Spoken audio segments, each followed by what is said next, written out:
আসসালামু আলাইকুম, শুভ সকাল। এই ভোরের আলো পড়তে না পড়তে পাখির কুঞ্জন গানের শব্দ আমার ঘুম ভেঙে গেল। চারদিকে পাখিরা কীভাবে গান গাচ্ছে, আর এখন তো বসন্তকাল, পাখিটা গান গাইবে। শিমুল, পলাশ, চামেলি, কত ধরনের ফুল যে ফুটবে।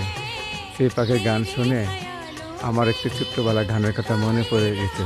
সেই গানটি বড় ভাই বোনেদের মুখে শুনতাম। সেই গানটি হলো, কে জাদু করিলা অপান বন্ধুরে, ঘরেতে আর থাকতে পারি না, কোকিলের সুরে। কোকিল যখন তখনই গান গে, এই কোকিলের সুর শুনে আমি ঘুম ভেঙে উঠে ঘুরে তার গান শুনতে লাগলাম। এই কোকিল যখন তখনই ডাকো, কেন দে ওটা ডাকো, তোর পানি পেয়েছো, কি কে 5 মিনিট আছে।